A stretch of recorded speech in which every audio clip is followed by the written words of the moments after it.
Imagine this. You're at an airport in a country you've never visited. Someone asks you, "Where are you headed? What brings you here? Have you been before?" And you want to answer confidently, naturally, in English. Today, we give you every word, every phrase, every conversation you need to talk about travel in real English.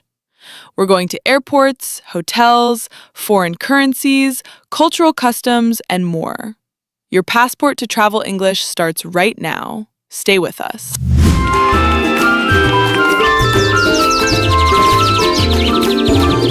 Hello and welcome to the Porch English, the podcast where real conversations help you build real confidence in English. I'm Amanda. And I'm Ryan. And I love today's topic because travel is one of those subjects that comes up constantly. With colleagues, with friends, at dinner, at work. Have you been to Japan? Where do you want to go next? What was your favorite trip? These conversations happen all the time. And today, we help you have them fluently. We'll cover everything: why people travel, how to plan a trip, what happens at the airport, money abroad, staying safe, cultural customs, and real travel stories, and all the vocabulary you need woven throughout. Please follow or subscribe to the Porch English. New episode every single day, completely free. And your challenge today: think of your own travel story as you listen. By the end, you'll be able to tell it in English. Let's go. Amanda, why do people actually travel? People travel for so many different reasons, and being able to talk about those reasons is one of the first steps to having a real travel conversation in English. The most common reason is simple: a break. Vacation, relaxation, escaping the routine of daily life. Getting away from work, from screens, from the familiar. Then there's cultural curiosity, wanting to experience how other people live. Different food, different music, different values, different traditions. Travel opens your mind to the incredible variety of human life on this planet. Some people travel for adventure. Hiking, scuba diving, bungee jumping, safari. Experiences you simply can't have at home. The thrill of something completely unknown. And then there are those who travel through food. Not restaurants designed for tourists, but the tiny, family-run places where local people actually eat. Authentic flavors that tell you everything about a culture, its history, its geography, its values, all in one dish. What draws you personally to travel, Amanda? Honestly, the pace. In some cities, you discover a completely different relationship with time. Sitting in a cafe for 2 hours over one coffee, just watching the world. That kind of slowness is something I can't find in my normal week. What about you? For me, it's the unexpected moments. The conversations you didn't plan. The street you turned down by accident. The meal you ordered without knowing what it was. Travel is the best teacher of flexibility I know. Let's talk about planning, because before you can travel, you need to make decisions. And talking about those decisions is great English practice. The first question: where do you want to go? Your destination. Choosing a destination is the first step in any trip. Think about what kind of experience you want. A beach? A city? Mountains? Something completely different from home. Next, your budget. Travel costs vary enormously. The same 2-week trip can cost 10 times more depending on where you go. Southeast Asia, Thailand, Vietnam, Indonesia, is generally very affordable. Western Europe or Japan can be significantly more expensive. Set a realistic budget before you book anything. And don't forget daily spending money, not just flights and hotels. Timing matters too. Every destination has a best season and a worst season. Rainy season in a tropical country might not be ideal, unless you prefer fewer crowds and lower prices. And sometimes the festivals are worth the extra people. Cherry blossom season in Japan, for example. Unforgettable. Once you know where and when, book your flights first. Flights are usually the biggest cost, and prices change quickly. Booking 6 to 8 weeks in advance often gets the best price. Midweek flights, Tuesday and Wednesday, tend to be cheaper than weekends. For accommodation, location is everything. I'd rather have a smaller room in a great location than a beautiful hotel an hour from everything I want to see. Read reviews from other travelers. Their experience helps you know what to expect before you arrive. And don't forget travel insurance. It feels like an extra cost, but if something goes wrong, it covers medical emergencies, canceled flights, lost luggage, always worth a small investment. Let's walk through the airport experience, because for many learners, airports are where English matters most. Everything is happening fast. Signage is in English. Staff are asking you questions. Knowing the vocabulary makes it so much less stressful. You arrive at the airport. First, check in. Find your airline's check-in counter or use the self-service kiosk. You print your boarding pass and check your luggage. Checked bags go under the plane. Carry-on bags stay with you in the cabin. Each airline has different rules about carry-on size. Check before you travel. After check-in, you go through security screening. This is where they check for prohibited items, things you're not allowed to bring on the plane. Remove laptops from your bag. Liquids go in a small clear bag. No containers larger than 100 milliliters. And drink or empty any water bottles before you reach security. They won't let them through. After security, find your departure gate. The gate number is on your boarding pass, but always check the screens because gates sometimes change. Wait until your zone or row is called to board. Then find your seat and settle in. The adventure is beginning. And when you land, immigration first. This is the passport check. Have your passport ready and any visa documents. The officer might ask, purpose of visit? How long are you staying? Business or pleasure? Keep your answers simple, honest, and clear. After immigration, collect your checked luggage at baggage claim. Find the carousel with your flight number and wait for your bags. Then customs, where officials check what you're bringing into the country. Usually you walk through the green lane, nothing to declare, unless you're carrying items over the limit, in which case you use the red lane. Then you're free. Research your transport options before you arrive. Airport taxi, bus, train, or rideshare. Knowing your options in advance reduces stress and helps you avoid overpriced tourist taxis.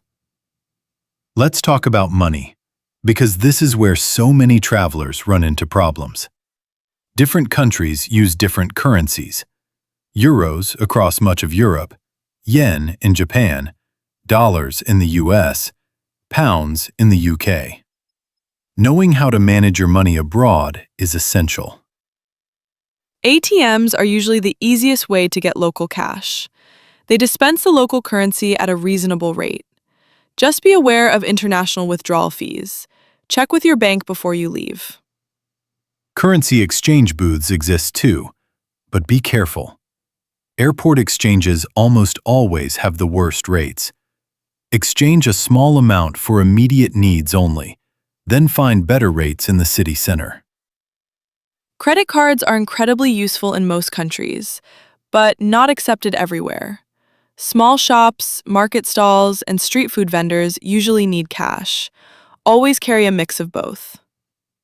And this is really important. Tell your bank you're traveling before you leave.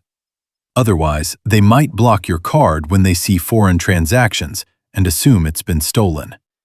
A quick phone call or message before your trip prevents a lot of stress. Use a currency app like XE to understand exchange rates. When a price seems high or low, you can check quickly whether it's actually fair, or whether someone is taking advantage of the fact that you're not familiar with the local currency. One of my favorite parts of international travel, learning how different cultures do the same things differently. And getting it wrong can be embarrassing. Getting it right can open doors you didn't know existed. Greetings vary enormously. In Japan, people bow. In France, kisses on both cheeks. In the US and UK, a handshake or just a warm hello. The safest approach: observe what locals do and follow their lead. Tipping is another one. In the US, tipping in restaurants is expected, usually 15 to 20%. In the UK, it's less rigid. Sometimes included in the bill, sometimes a small tip is appreciated. In Japan, tipping is actually considered rude. Research before you go. One approach does not fit all countries. Dress codes matter, especially at religious sites. Many churches, mosques, and temples require covered shoulders and knees. Carry a light scarf or layer when you're sightseeing, so you're always prepared without having to turn away from a place you wanted to see. Photography. Always ask permission before photographing people. Not everyone wants to be in someone's travel photos. And some sacred or sensitive places don't allow photography at all. If in doubt, ask. If you can't ask, don't photograph. Body language and gestures. This is a big one. The same hand gesture can mean completely different things in different cultures. What's a harmless sign in one country can be offensive in another. The safest rule: use words rather than gestures when you're unsure. And the most universal rule of all: make an effort. Even learning to say hello, thank you, and please in the local language signals respect. Locals notice, and they respond. Some of the warmest interactions I've ever had started with a badly pronounced attempt at a local phrase. Badly pronounced is fine. The effort is the thing. It says, I see your culture. I respect it. I'm trying. That matters more than perfect pronunciation. Let's share some real travel memories, because this is the kind of conversation you'll have with people in English. Amanda, what's your most vivid travel memory? There's one that comes back to me often. I was in a city I'd never visited before. I had a rough map, no data on my phone, and I took the wrong turning. I ended up in a completely residential neighborhood, far from any tourist area. And it was one of the best afternoons of the whole trip. I found a tiny bakery that had no menu in any language I could read. I pointed at something, sat at a small table outside, and ate the best pastry of my life. Getting lost gave me that. That story captures exactly why travel is so good at teaching you to let go. My most memorable experience was arriving somewhere in winter completely unprepared for how cold it would be. I was standing in the street, nose running, absolutely freezing, and the city looked beautiful. That contrast, being uncomfortable but surrounded by something stunning, is one of the feelings I travel to find. Any funny moments? I once confidently walked into what I thought was a cafe and sat down and waited to be served for about 10 minutes before realizing it was someone's home. The family were incredibly kind about it. They actually made me tea. And that is travel. The wrong turns, the wrong doors, the wrong buses. They become the stories you tell forever. Plan as much as you can, but leave room for the unplanned. The best moments are usually the ones you didn't schedule. Let's go through 6 essential travel words, each one used in a real sentence so you can hear them in context. Destination, the place you're traveling to. My next destination is somewhere I've never been before.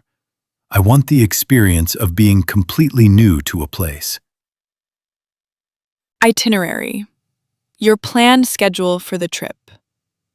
I always write out a rough itinerary, but I leave at least one full day unplanned. Those unstructured days are usually the best ones. Luggage. Your bags and suitcases and everything inside them. I've learned to pack far less luggage than I used to. Carrying a heavy suitcase through cobblestone streets is not romantic. It's exhausting. Customs. The checkpoint where officials check what you're bringing into a country. Always declare anything you're unsure about at customs. It's much better to declare and be waved through than to be stopped for not declaring something. Currency. The money used in a specific country. One of the first things I do when I arrive somewhere new is work out the local currency and roughly what things should cost. It helps you know quickly if a price is fair. Adventure. An exciting experience that often involves some uncertainty. Not all travel needs to be an adventure. Sometimes a beach and a book is exactly what you need.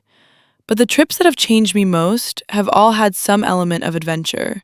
The unexpected, the unfamiliar, the slightly outside my comfort zone. Now your turn. Can you make one sentence with each of these 6 words? Say them out loud, or write them down. Using vocabulary is how it becomes yours. Let's bring it all together.